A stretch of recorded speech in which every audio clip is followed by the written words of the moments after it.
Search for a killer is topping the 10 after a man is found shot to death in Orange Mound. A man once named as a person of interest in young Dolph's murder has now also been killed. Family members confirmed Joshua Taylor was found shot and killed in Orange Mound yesterday afternoon, leaving that community on edge as they worry who might be next.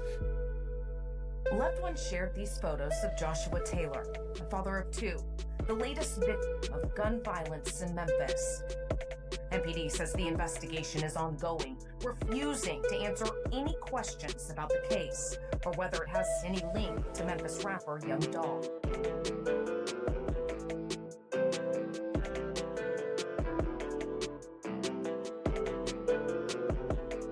On the evening of June 13th, 2023, CEO Teezy spent some time at his girlfriend's house. Sources close to him say he was in good spirits, but as the night wore on, he eventually left, heading out into the Memphis streets one last time. What happened next remains unclear. Sometime after he left, the Orange Mound neighborhood echoed with the sound of gunfire.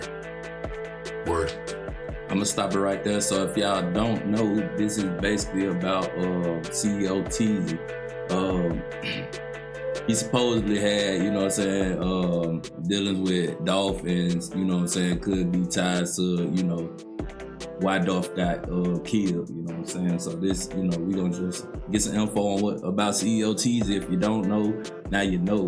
On the street is that when the bullets started flying, Teezy was firing back. It wasn't a quiet execution or an ambush where he never saw it coming. It was a full-blown shootout. From the reports that I'm getting, right after he left his child's mother's house, he got into a shootout. A full-fledged shootout. It wasn't like they just ran up on Teezy and just gunned him up and all that old type of stuff. Okay. Because anybody that know Teezy, anybody that know, you know, about him and how he get down, that he kept that pole on. Like it wasn't, you know, like I always say, like you get up in the morning, put your drawers on, he grabbing his drawers and his pistol at the same time. But despite the chaos, yeah, man, that's the way you gotta live nowadays, man. That is the way you gotta live. But you know what I'm saying? I want to start off by saying, rest in peace, Young Dolph. You know what I'm saying? Pre-paper route, you know what I'm saying? Rest in peace to my boy Young Dolph, man. when it was over, no one called the police because no one even realized he was deceased. According to witnesses, Teezy drove away from the scene. No reports came in about a homicide that night, because as far as anyone knew, he had survived. He had managed to escape, but sometime after that, everything went silent. The following day, June 14th, at approximately 12:56 p.m., Memphis police received a man-down call and responded to the intersection of Spotwood Avenue and Buntine Street. There, they discovered the body of Joshua Taylor, known in the rap community. So it sounded like he had a shootout the night before or something like that when they said he left the house and they ain't find him until the next day. That's what it sounded like to me. As CEO Teezy, inside a vehicle, he had sustained multiple gunshot wounds and was pronounced deceased at the scene. He hadn't made it out after all. WRG Shay Arthur is live this evening after spending the night working to learn more about this case. And Shay, what did you know? Hey Greg, well people I talked to there in the neighborhood believe that man was actually last night, but his body was not discovered. Yup. So he had a shootout the night before when he left the house, and they didn't discover his body until the following morning. That's crazy, man. So, you know what I'm saying? They let you know, man. If your loved ones ain't got back to you, man, saying, know what I'm saying? My fault. If your loved ones ain't came back to you, you know what I'm saying? And you were call the phone, man. Check up on them. Until this afternoon around 1 o'clock. The passing of CEO Teezy sparked a mix of reactions across social media and the Memphis rap community. While many focused on the controversy surrounding his name, others mourned his passing and sought to honor his memory. Unlike the passing of more prominent rappers, the public tributes to CEO Teezy were relatively limited. But those who did speak out painted a different picture of the man behind the headlines. Among the most vocal supporters was CEO Teezy's girlfriend, who took to social media to express her grief. In the aftermath of CEO Teezy's passing, his girlfriend took to social media to express her grief and anger. Responding to comments linking Teezy's passing to young Dolph's and the paper route empire, she vehemently denounced such associations. In one exchange, when someone commented, "Long live Dolph," she retorted with, "F young Dolph and the whole PRE." In another instance, she remarked that if Dolph hadn't stopped for cookies, he might still be alive, implying a connection between the circumstances of both their passings. Damn, so she keeping beef even in the skies above, man. That's crazy. She said, "Now y'all meet again." Hey. She defended Teezy's name against the negative narratives that surfaced following his passing, emphasizing her personal loss. My bad, I ain't gonna keep stopping. Oh man, I just thought about it, right? So she basically saying they had some type of, you know what I'm saying, some type of beef going on. I ain't saying that, you know, Teezy had, you know, killed young Dolph, but she's saying now y'all meet again. So definitely something was going on in the air. And urging the public to respect his memory. She made it clear that, to her, CEO Teezy was someone deeply loved. Some acknowledged his passing, but many remained silent, either out of respect or due to the complex nature of his reputation. CEO Teezy was also the de facto leader of Trilla Mafia at the time of his passing. It's not no regular little foot soldier, man. This was Trilla. Ain't nothing higher than Trilla Mafia. Nothing higher than Teezy. Originating from Memphis, the Trilla Mafia established its dominance, particularly in areas like Orange Mound. Under CEO Teezy's leadership, the group expanded its reach and solidified its reputation. His prominence made him both a target and a key player in the ongoing power struggle that characterized the city's street dynamics. In the streets of Memphis, a name could carry weight, sometimes as a badge of respect, other times as a target. CEO Teezy's name carried the kind of weight that made enemies, the kind that, when his passing was announced, sparked not just grief, but celebration. To understand why, you have to go back to November 17th, 2021, the day young Dolph was hit. In November 2021, Dolph was outside a South Memphis cookie store. 3 months later, MPD called Taylor and another man persons of interest. Taylor was reportedly questioned but never charged. Those close to the case tell us Taylor is part of a group, the same group linked to the suspects charged in connection with Dolph's. That afternoon, the Memphis rap legend was gunned down in broad daylight while buying cookies and Makita's homemade butter cookies. It was a hit that shook the city, leaving fans in mourning and setting off a firestorm of speculation about who was responsible. The investigation that followed was long, tangled, and still, to this day, incomplete. But in February 2022, CEO Teezy's name surfaced when Memphis police publicly identified him as a person of interest in Dolph's case. Yep. Man once named as a person of interest in young Dolph's murder has now also been... That designation alone was enough to stain his reputation. He wasn't officially charged, but for many, the implication was enough. The streets whispered, and those whispers turned into convictions. Whether or not the courts had anything on him, plenty of people believe he was involved. His leadership role placed him in close proximity to individuals implicated in young Dolph's hit. Cornelius Smith, Hernandez Govan, Justin Johnson, and Jamarcus Johnson.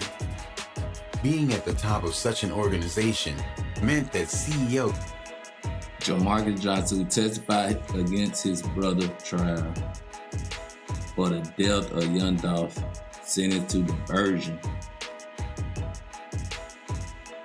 Teezy bore the weight of its actions. In street dynamics, the leader often holds responsibility for the deeds of their affiliates. This perspective suggests that any significant move by the Trilla Mafia, especially one as consequential as the assassination of a high-profile figure like young Dolph, would be attributed to Teezy's directives or approval. It's true that there's no structure, but there is something called loose structure. For something that big to go down, you think Justin Johnson could just get paid to do it? No. Nah. Teezy had to know about it. Teezy had to be involved in it. Hence why he's charged. He's not charged as a shooter. So at the end of the day, getting Teezy out the way is worth more than even getting the actual out the way. From the standpoint of young Dolph, Nah, facts, because if it is Teezy that's, you know what I'm saying, putting the bags on them, you know, I mean, mastermind, you know what I'm saying, or a good thing would be to, you know, take out the one that's paying the money. You know what I'm saying? Because that's where the money coming from. That's where, you know, the bags on the head. That's where you got people, you know what I'm saying, raising their head and highest bid, you know what I'm saying? They out there, man. Dolph's associates and supporters seeking retribution wouldn't stop at those who physically carried out the act. The belief that CEO Teezy, as the leader of the Trilla Mafia, sanctioned or orchestrated the attack on Dolph, positioned him as the ultimate target for vengeance. On top of that, CEO Teezy had other legal troubles looming over him. At the time of his passing, there were outstanding warrants for his arrest, including charges of property theft valued between $10,000 and $60,000, as well as possession of a prohibited weapon. So when news broke that he had been shot and is deceased, the reaction wasn't unanimous sorrow. In some corners, it was vindication. The streets of Memphis buzzed with whispers and theories following the passing of CEO Teezy. Many believed his hit was a direct retaliation by young Dolph's associates, known as Paper Route Empire, seeking vengeance for Dolph's untimely passing. These speculations were fueled by social media chatter and local discussions painting a picture of street justice served.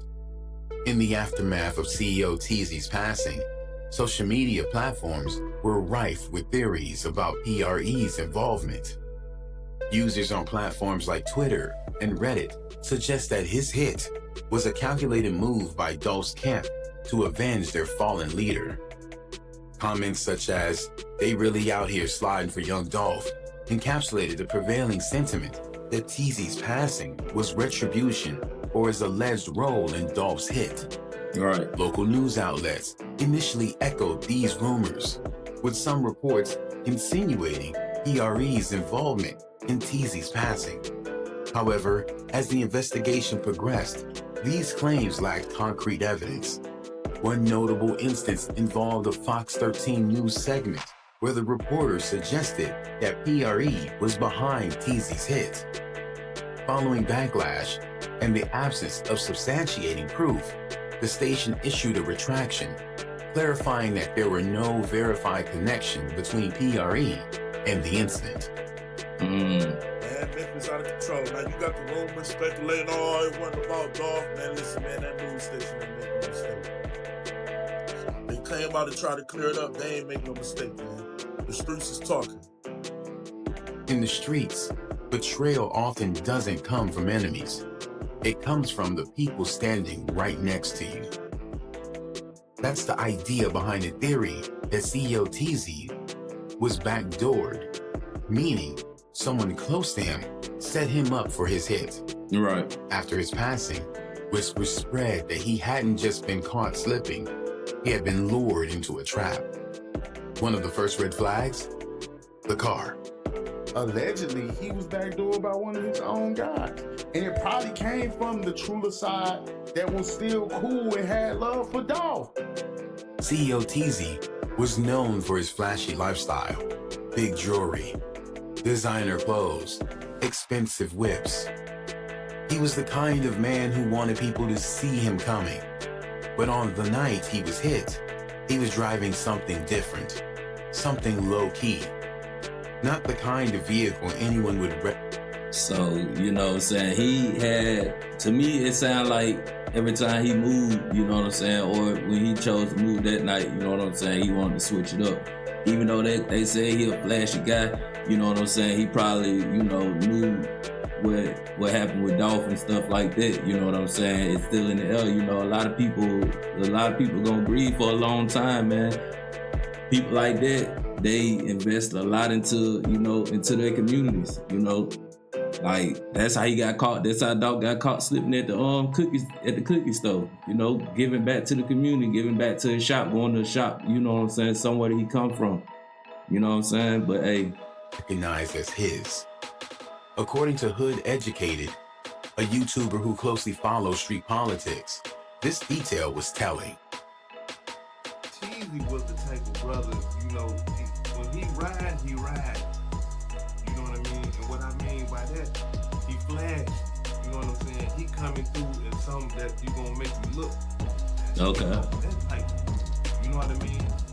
That vehicle right there that you just seen, was low key. You don't expect gangsters to be in them type of shit. If his assailants had just been roaming the area looking for a target, they likely wouldn't have recognized the car. That means someone had to tell them. According to speculations online, CEO Teezy's location was leaked after he left his girlfriend's house. Whether through a phone call, a text message, or a simple word passed along, the people who wanted him gone allegedly knew exactly where to wait. But the rumors didn't stop there. Some in Memphis believed Teezy's passing wasn't just a random act of retaliation. They saw it as a cleanup job, a move to silence him before he could say too much.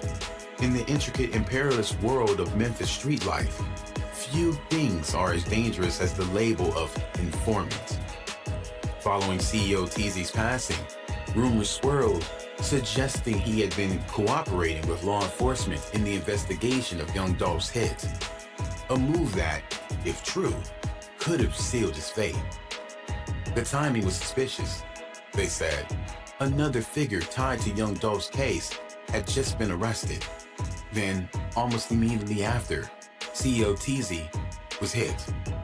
To some, this was no coincidence. The theory?